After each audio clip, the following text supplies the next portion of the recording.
One. All right, so who do I have here with me today, man? KenWood. KenWood. That's Yes, a heck of a name, man. I asked you, we were talking a little bit before this. Can you elaborate on what your name stands for? So Ken comes from Kinfolk, and then Wood because my skin is white. So KenWood means I run with Kinfolk. Run with the brothers. Yes, sir. Man, what's that like? So you've had to been to prison or jail, right? I ain't been to prison. I've been to jail. So what was that like? Doing that. Was it hard road? So that's the funny thing is a lot of people think that I run Kinfolk because I think it's cool, or it's not cool at all, bro. Mm-hmm. It's really not. Like if you a white person trying to run Kinfolk, and you ain't. You setting yourself up for a hard time. You got it probably worse than damn near anybody else in there, especially if you ain't getting no commissary on your books, you ain't getting no phone time to call your girl. Like, Kinfolk already like damn near at the bottom of the rung, and then already. It's like Kinfolk's the one race that don't even be sharing like that. You know what I mean? Like you go to jail, hey bro, let me know. Nope. So it's brothers. Hey, it's weird. It's sad that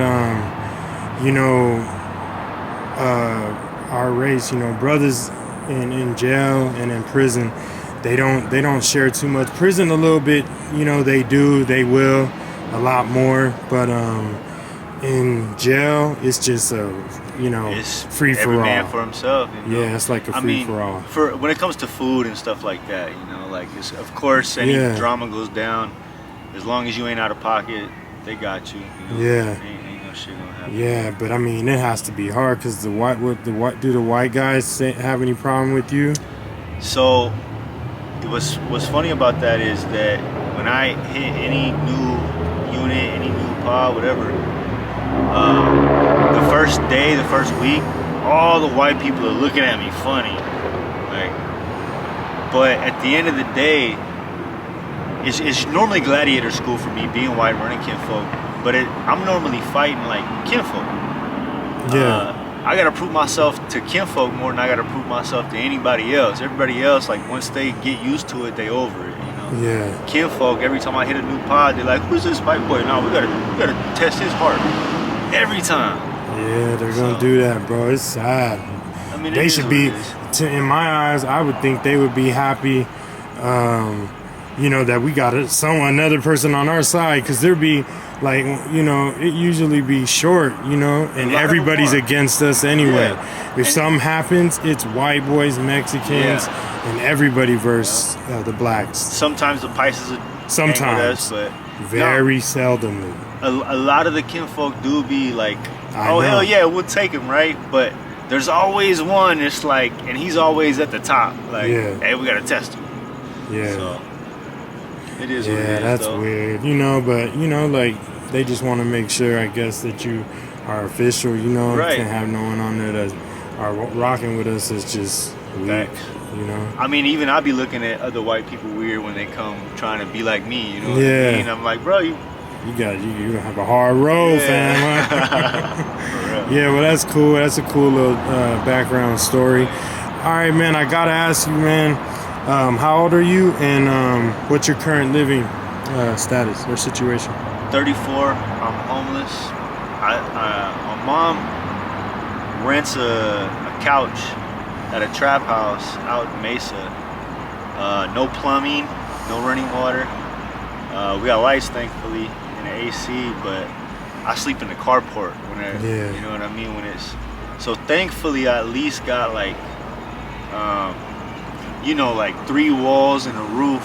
Yeah, I'm not out, like I don't have to sleep under this bush tonight, you know what I mean? Yeah, so thankfully, that's real. I got that situation going. Man, that's funny not funny, but that's good that you're real, thankful of just like the smallest things. You got a lot of people who take stuff like that for granted. You know what I mean? They think that just, hey, everything's just easy. And I try to tell a lot of people, that I interview, and just people in general that, anyone can become homeless, bro. It's an epidemic nowadays, you know. It's one bad decision away from. Yeah, we're one bad decision, one bill, a light bill, anything, a burp, whatever you want to say, fart, whatever, bro. You're with the prices and just everything sky. I mean, it's nearly $2,000 for a one-bedroom apartment anywhere in Arizona. It's insane. So imagine having a car. You got a phone bill, maybe a little shorty girlfriend or something. A child support payment. And you're anything. Yeah. You're a single father with a child support payment. That's already half your check. How you supposed to afford rent, food, anything, gas, car bill? You know, like things get hectic, man. It's hard, you know. So a lot of times, you know, people just take a lot of stuff for granted. It's dope to catch somebody who, you know, like, yeah, I'm thankful for at least I got a little, somewhat of cover, you know what I'm saying? That's cool, bro. I was just riding with this fool last night, and he was complaining about everything the whole way. Oh, this person didn't give my money on time, this person messed this up. And every situation he came at me with, I flipped it on him and showed him the bright side. Yeah. It's just a mentality. You can be positive or you can be negative out here. That's At the end of the day, your situation's negative. Yeah, you might as well have a positive mindset. Have a positive outlook, man, and try to turn that frown upside down, man. Right. Like, and appreciate the small things, the good times. You never know when they're gonna end. Yeah. It could be worse. It could be a lot worse. I could be in jail. Man, so that's heavy. You know, that's heavy. You know, then that's dope to, you know, you said you still have family. I was just gonna ask you about that. How do your family members and stuff feel about you being out here? Do they know? I mean, your mom obviously, but like, do you have any other siblings or people who know that you're out here? You know, not too many. So I've been in and out of homelessness. I've been homeless off and on again. Yeah. Since I was 14. Yeah. I got my shit together in my early 20s and lasted all the way until my early 30s. So about 9-10 years, doing solid. But over the course of the years, I've gotten used to not being in contact with people. And so when it happens again, like, the last thing on my mind is calling grandma or auntie or, like, I'm not trying to burden them. I'm not trying to, you know, I don't need nothing from them. Like, at the end of the day, I can survive out here. Yeah. And, you know, I know that I could change my situation around tomorrow if I really wanted to. It's just this part, you know? Like, man, everybody's got their own thing, but, you know, there's a reason why some of these people are making bad decisions. That's all I gotta say about that. Yeah, 100%. You know, a lot of people do drugs and got habits and things of that nature. But, you know, with saying that, there's a lot of people. You would be surprised who's out here doing something, or, you know, rich people. I mean, I bumped into a lot of people that got, you know, secrets in their closet and things that they do. You know, everybody has something that they do, whether they drink, they work and think that they could do a little bit of this, a little bit of that, functioning, addict, whatever you want to call it, you know. You know, it's an epidemic, man, and it's everywhere. It hasn't just reached Arizona. It's all the way in Philly, New York. It's everywhere. These blues have taken over. And then the Fetty powder, man. Yeah, that's what's like, that's the big thing, and that's killing people. I've only been out here a year, and when I first got out here, blues was heavy. We was just getting into the Fetty powder. People would always talk about people dying that I didn't know. Yeah. And I'm like, man, that's weird. Nobody I know is dead from Fetty. Fast forward a year, and people I know are dead off Fetty powder now. Yeah, it's crazy. Dang, isn't that crazy? I think I know more people that died from powder than I do that died from COVID. Yeah, I know. It has to be, since I started this channel, I'd say about 5 months now, bro. Congratulations. At least like 20 people died out here that I know, that I've interviewed. Yeah, that's fucked up. That's gotta be a trip. Yeah, it's sad, bro. You know, I don't want to say interviewed, like only a couple of them that I've interviewed, but like, you know, 20 people, you know. That's sad. Let me straighten that up. That's sad. Like, yeah, it's horrible, man. I mean, you know what the worst part about it is? is if somebody says, I got some Fetty, this shit kills people, people will line up to buy it. Man, run it. It's crazy. Yeah, let me let me see what that is. Yeah. It's crazy, man. I mean, I understand that, bro. You know, I can't, like I said, I wasn't always the best, made the best decisions in my life.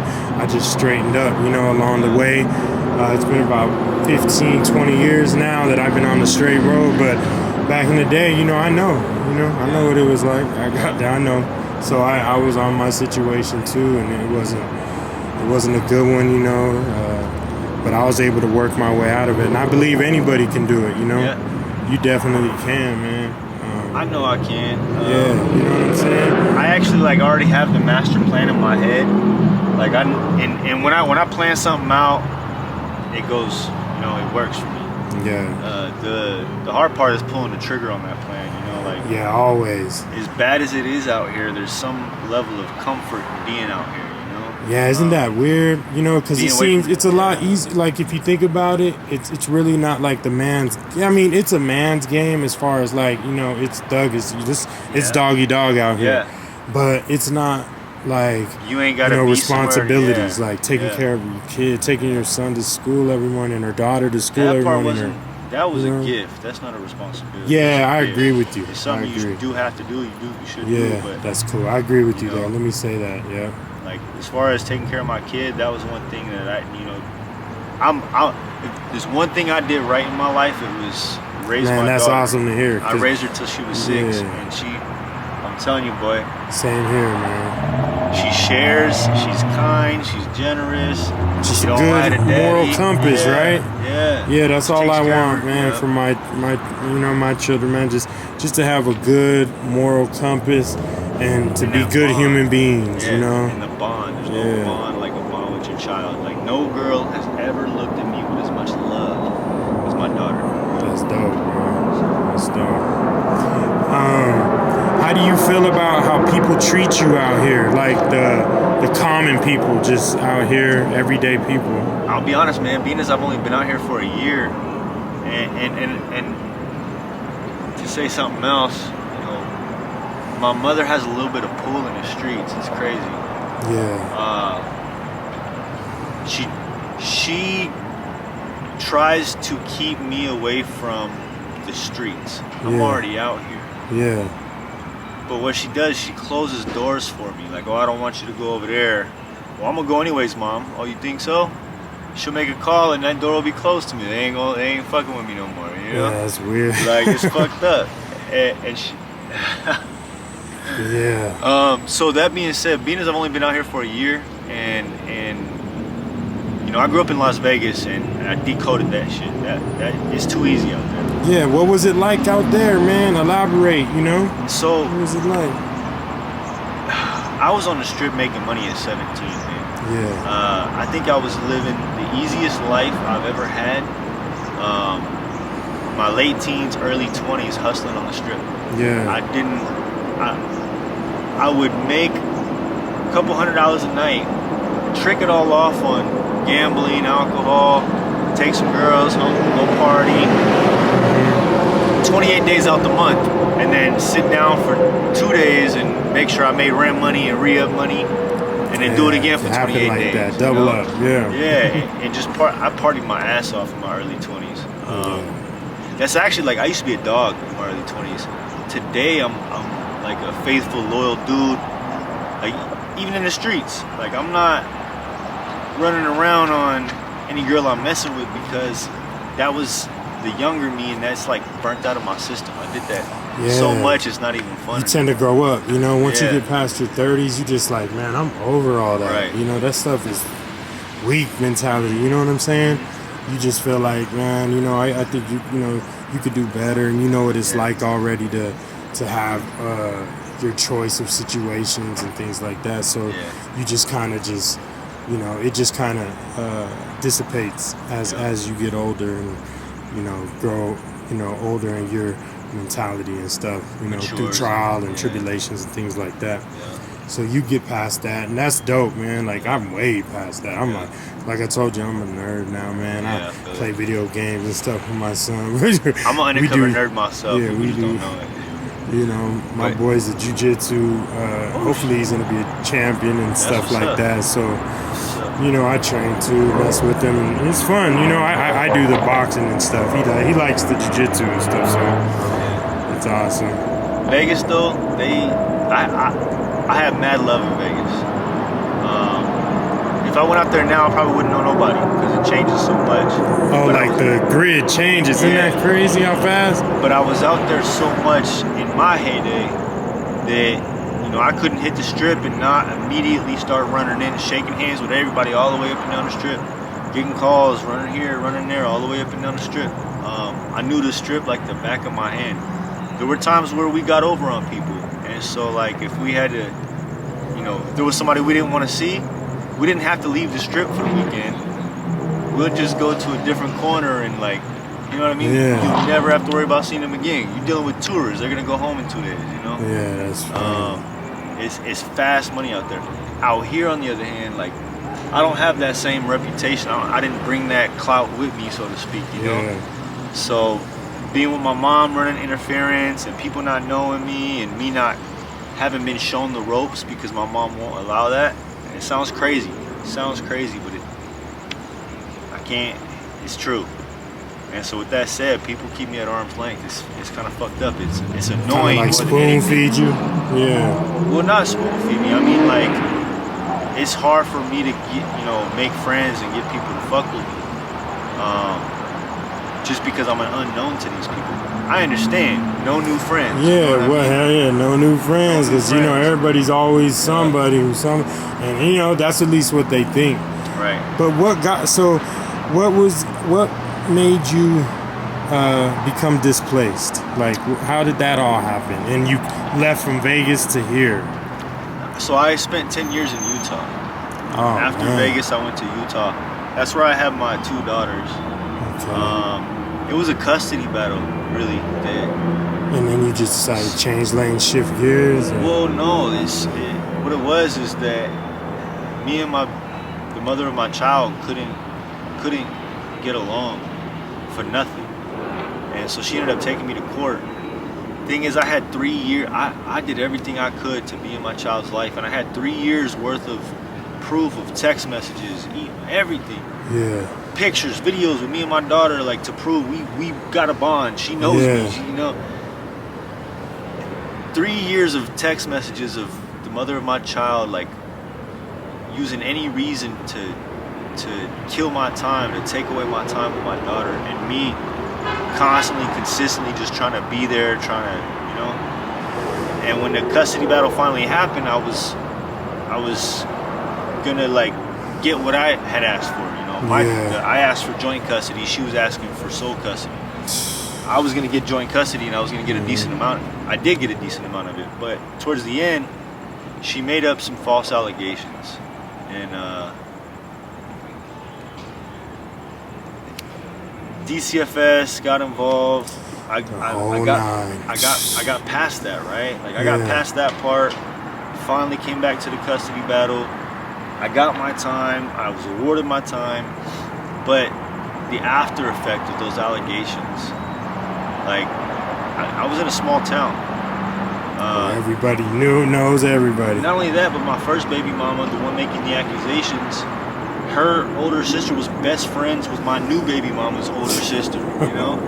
And so now, my new baby mama, my new girlfriend, I work with her brother, and so when all this shit happens, now it's all over my work. I'm not a social person, really.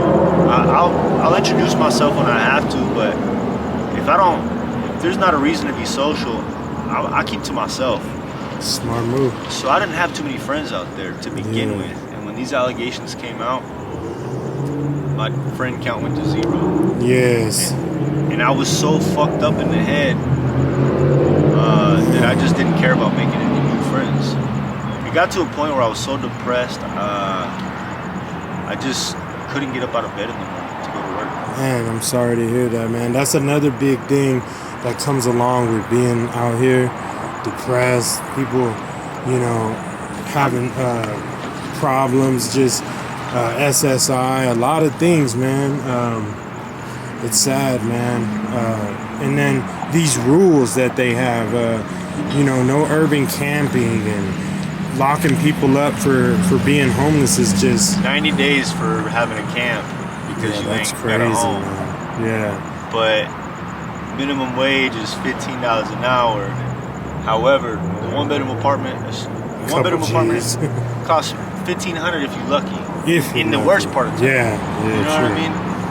You not making $1,500 rent on a $15 an hour job with child support, car, gas, cell phone bill, food, it's not happening. fridge. You know what I mean? It's not happening.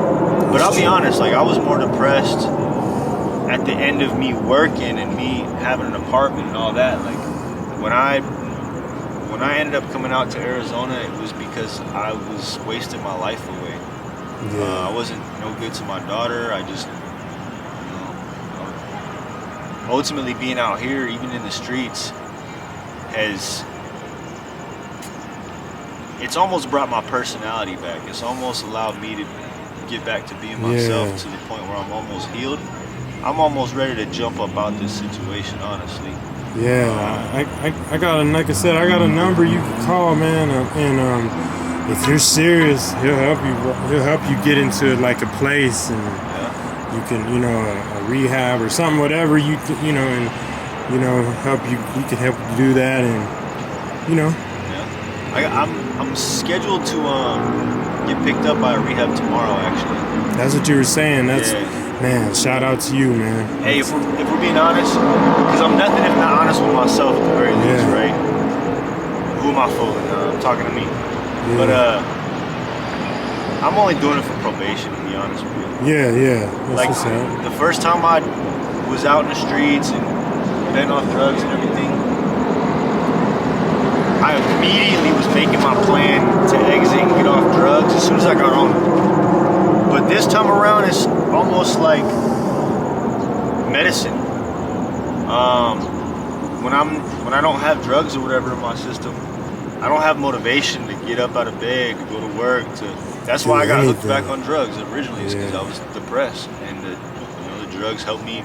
That's 100% give me a true. reason to get up. Yeah, a lot of people. It's like that for a lot of people, man. And there's a lot of people who really go through pain every day, and who, you know, need medication, and these doctors have given them medication, and then they stop it, and then they're left to go to the streets. They have no. Where were we, bro? We were on. You were telling me about how you got from Vegas to here. Well, I went to Utah. Yeah, you said you had the child support battle. Yeah. I think we pretty much covered it, to be honest. Yeah. It's the same situation a lot of fathers have found themselves in. Dealing with a woman and then fighting the evil battle of child support. Women ain't all bad, but a lot of women don't understand the pressure that not only a man goes through every day, but a father even more so. 101%. And for a woman to make a father's life more difficult over a child, I mean, some fathers really ain't out there doing much, and I get that, but there's a lot of fathers really trying, and a lot of females that ain't caring, you know. I agree. And it you know, women ain't the only ones who can have a broken heart, especially over a child. That's facts. Me That's and my true, daughter bro. are close. Like, I'm her favorite person in the world, you know what I mean? Yeah, and then to be separated like that tore you apart. So I'm guessing that is what led to you coming out here then? That was the... Yeah, that's what led to me coming out here. It was originally supposed to be for a year, but I got caught up in this game out here, man. Like, as soon as I got to my mom, she started talking about, you know, Midnight Productions this, and Satanic Cult that, and I thought she was tripping, boy. I thought she was tripping. She's telling it's supposed to be real, bro. There's a lot of stuff that goes on out here. And at the river bottom. Yeah. So bro, somebody came to the house today and took my battery charger, so I went down to the river bottom. I had to get through like 4 or 5 people, got inside their tent, took it out. I bet you my battery charger's back at the house right now, and they waiting for their shit to come back. That's all I'm saying. Yeah. So you went to the real river bottom? Yeah. Well, he's camped out a little ways from it actually, but it is in the river bottom. It's just up from where everybody else is at. So like you had to cross the river, like go across. So it's up where the lake is at. Yeah, but did you actually cross that river and then go into the real like the river? No. So river bottom ends and turns into a lake, and he's on the side of the lake. Okay. So I came down the highway and was at his little campground by the lake. Okay, yeah. I actually ain't never been down river bottom. Yeah. I'm still trying to figure out. I'm still trying to learn how to speak the language. To be honest with you, like that's another thing that kind of like keeps me separated from everybody else. Is like it's a whole culture out here, and if you don't understand it. Like you mean Spanish or something? That language or just like I don't know if it's Midnight Productions, I don't know if it's a satanic cult, I don't know what to call it. And ain't nobody talking about it, even though they're all, some way, even if they don't know, they're low key involved. It's a trip. Like Midnight Productions, for example, they all say it's this pedophile, child rape, snuff film making ring of police and judges, and I'm gonna be honest with you, I think that is a lie. Yeah? Yeah. That was my wife too. I could be wrong for sure because I don't know anything about anything. There's no paper trail that lead, but everything I've experienced, I almost feel like Midnight Productions is really like Mesa Police or, a ring of people trying to catch pedophiles, honestly. Like, imagine this. Imagine saying, oh, we got this group out here called Midnight Productions. They rape children, and then somebody comes and says, oh, I want to join. You got you a pedophile, bro. You know what I'm saying? Like I think it's a trap. I think it's a trap for the people out here to identify pedophiles. Maybe, I don't know, but I heard like it maybe at one point in time it really was real, but I think they kept the legend going, you know what I mean? And, man, I've been out here all my life, bro, and I just heard that it's just people that like sex traffic and do that funny weird shit. That's all. But I don't know. I never met no one say like, hey, I'm in that. Right, I've never seen no one say or admit it. Every single person out here says, oh, I'll kill them if I see any of them, right? Every single person says, oh, I ain't never. That's part of what makes me believe, like, motherfucking you Midnight Productions, and it's just a trap. You know what I mean? Yeah, isn't that weird? That's crazy. I never. Now, all the rest of it's true, right? The sex trafficking, the drugs, the murders, the this, the that. That's all, but that's different than, pedophile shit. You know what I mean? Like, there's a little bit of honor to the streets. People don't realize. Yeah, but there is a lot of undercover of those pedals out here. Just know that if they're older, and like usually, like I said, and I'm just gonna keep it a brick with you. Like it's usually a lot of people who transplants. Like we know so it's not you, but a safe haven for yeah, because you can be out here. State witnesses and like from other places, right? Yeah, Sammy the Bull's here. They send them out here, and low key, a lot of them was probably pedophiles that told on other pedophile rings and shit like that, and ended up out here. Now, you're weird right. Shit going on. Mad pedophiles. Yeah, they got like at the compound. I don't know if you heard of the compound because you heard of Mesa or Tempe. Tempe. There's a compound in Mesa too. I haven't heard of a compound. It was here. It's not here no more. Yeah. But they put huge rocks all so no one can put their tents up and stuff.